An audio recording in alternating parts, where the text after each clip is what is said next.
Happy Friday from SeaWorld San Diego. My name is Bree and I'm a trainer here on our Animal Ambassador team. I'm joining you live from our Caribbean Flamingo exhibit where there's Caribbean flamingos, nay geese, snowy egrets over on that backside, and mallard ducklings, which actually are fly-in birds that come in from the following community. So we have lots of different birds here in this flamingo exhibit joining us today. But I'm here talking to you about Migratory Bird Treaty Centennial. Now, what in the world is that? Well, the Migratory Bird Treaty was signed between U.S., Mexico, and Canada 100 years ago in order to protect migratory birds that span these international borders. So either migrate between them or they have ranges that span them. Migratory birds are super important because they do things for us like pollinate plants, disperse seeds, and even control our rodent populations. And really, their health and well-being is a direct reflection of our ecosystems. Take Caribbean flamingos, for example. Caribbean flamingos are found in the Caribbean, of course, but they're also found on the Yucatan Peninsula in Mexico, as well as southeastern United States on occasion. Now, an entire colony of Caribbean flamingos, I'm talking thousands of birds, will completely relocate if there's scarcity of food, if the water level rises too high in order for them to effectively wade and get their food, or if there's just a general habitat disruption. So that can tell us a lot about our ecosystems and if something's gone awry. And that is why the SeaWorld and Busch Gardens parks have made a year-long commitment through our partnership with the U.S. Fish and Wildlife Services to help raise awareness about migratory birds. Because how are you supposed to do anything if you have no idea? And we're hoping really that we inspire you to do something to help out migratory birds like Ruby, the eastern screech owl. Now this is my friend Gerardo. Say hi, guys. Gerardo. And Ruby, the eastern screech owl. Now she is fully grown. Eastern screech owls are one of the smallest species of owl. In fact, they're considered the smallest eared owl. They're found anywhere east of the Rockies in the United States and up into southern Canada and even into northern Mexico as well. But Ruby owl was found right here in the United States in Florida. She was brought into the Audubon Center for Birds of Prey and rescued from a tree trimming accident. Her nest, she was in a nestling, and it fell from the tree. And so she and her siblings were brought into the Audubon Center for rehabilitation. Now, through the course of that rehabilitation, she was found to have a permanent wing injury, and she was deemed non-releasable. So luckily, the SeaWorld and Busch Gardens Conservation Fund helps to support the Audubon Center for Birds of Prey. And when we found out that Ruby Owl needed a home, we jumped at the chance to add her to our Animal Ambassador team. And as you can see, she's become one of the favorite animal ambassadors. She's certainly one of the fan favorites and one of our favorites, right, Jerry? Yeah, definitely. And so if you love Ruby Owl, send those heart emojis across the bottom of the screen. Give a little love to Ruby Owl. Now, my 14 years here at the park, I have had the great pleasure of working with lots of different species of birds, from puffins to flamingos to owls. And one of the most rewarding things that I've done here is work with our bird rescue and rehabilitation team.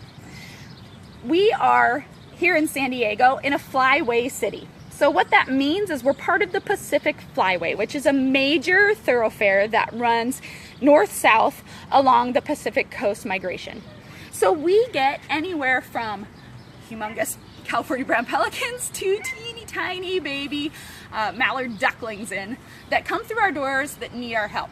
In fact, our bird rescue and rehabilitation team rescues hundreds of birds every single year. Now that's a really big job, right? And you're probably thinking, how in the world can I help with that? But there are some really easy things that you can do to help. You can recycle and use recycled products.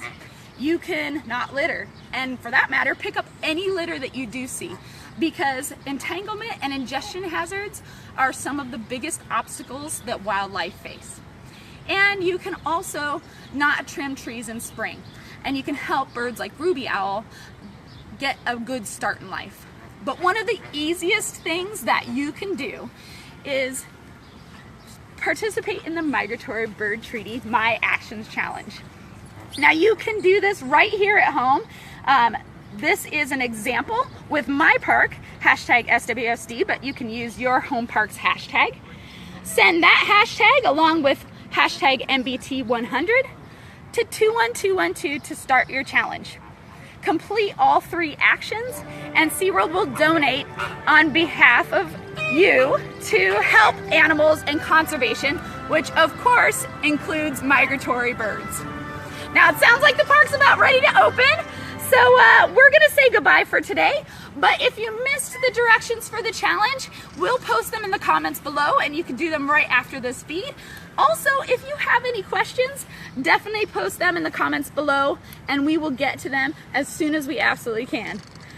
Now, thank you so much for joining our animal friends, Jerry, and I hope you learned a little bit about migratory birds and the treaty today. Hey, we're back at SeaWorld Orlando live. Sorry about the technical difficulty earlier, but we're going to do it all again for you.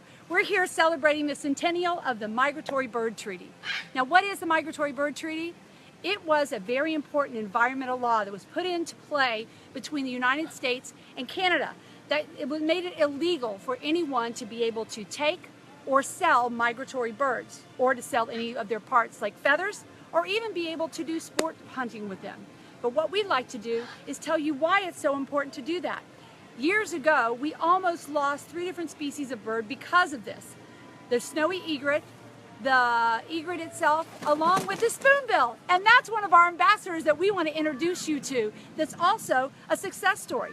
You see, we have, his name is Panama, and he's going to be coming over here in just a second. There he is. Live action. Running around. And Kathleen is going to get the opportunity to tell you a little bit about him.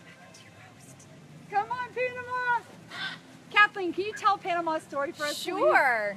Panama is not a migratory bird, but he is an ambassador for his species. He was only 5 weeks old when someone noticed that he was not being fed on the nest, so no parents around. He was taken into a rehab center. They then called us because they knew he would need long-term care. So they rehabbed him here at the park, and when he was big enough to come out and meet people, we brought him out to interact with guests so they could see him. He's making his way back here. He is a great ambassador. He's almost 6 years old now. He's although he's not migratory himself, we do have white pelicans in the park, which are migratory birds. They make beautiful ambassadors. You should come visit them. Now what we'd like to do is introduce you to some of our other migratory birds, or birds in general that are protected because of the Migratory Bird Act, that came to us through the permission of Fish and Wildlife and our partners at Audubon Center for Birds of Prey. This is Olive, our Kara and Rhonda. Rhonda, can you tell Olive's story? Sure. Good morning, Facebook. So I do have Olive with me here today. Olive is a crested Kara. She's 10 years old. She, at 10 days of age, was actually found and turned into the Audubon Center for Birds of Prey, where they went through the process of taking care of her and trying to acclimate her with other crested Karas to be able to get her back out into the environment. And since she came to the rescue center at such a young age, she really didn't take SeaWorld. Crested Karas, they're actually found in parts of the southwestern. They are actually the national bird of Mexico. So just like we have the American bald eagle here in the United States, crested Karas are considered Mexico's national bird. And we do actually have pockets of these birds here in Florida as far as population. So if you come to visit Florida and Orlando, you might actually have a chance to see these birds out in the environment. But if you'd like to see Olive up close, you can come visit her here at the Sea Gardens. Next we have Corey. Corey, can you tell us a little bit about the bird you have? Hi everyone, this is one of my favorite animal ambassadors. He's a great horned owl named Owl Fred, Alfred is another rescued bird that actually came to us from the Tampa area. There were a bunch of residents in a neighborhood that were noticing that Alfred was hanging around on their porches and on their garages, and because he wasn't scared of people approaching him, chances are that he was either somebody's pet and flew away, or that somebody was feeding him and taking care of him from a very young age. So Alfred is an ambassador that educates people about the dangers of feeding wild animals, because basically Alfred and other animals that are fed by humans, they lose their natural instinct to hunt on their own, and that's not what we want for wildlife in our backyards and across the country. So Alfred is here at the Sea Gardens at SeaWorld Orlando, and he's a great ambassador. He's one of my favorites. And again, people can get up close and personal with an owl. It's not very often that you see an owl this close up, and learn all about the wildlife and how we should keep our distance and respect them. Next, we have another success story, the bald eagle. Kathleen, could you tell us a little bit about Maddie and where she came from? Absolutely. Maddie was a local rescue. She was found just north of Orlando. She had fallen out of her nest and broken her left wing. You can kind of see it hangs down a little bit. She was rehabbed at the Audubon Bird of Prey Center. She was there for 11 months. At the end of that time, they decided, because she was so young when she came in, that she didn't have the life skills to survive and go back out. So she came to live with us here at SeaWorld. She's now 12 years old.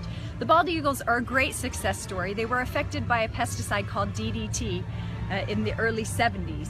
DDT was banned, and that allowed their eggshells to harden again, because DDT affected basically the hardness or the thickness of the eggshells, so that when the birds sat on their nest, they would crush their eggs. That brought their numbers way down. Since that's been banned, their numbers have gone way back up. Florida has the third highest population of bald eagles in the country. We're very proud of that fact. And Maddie is a great ambassador for her species that you're welcome to come see here at SeaWorld.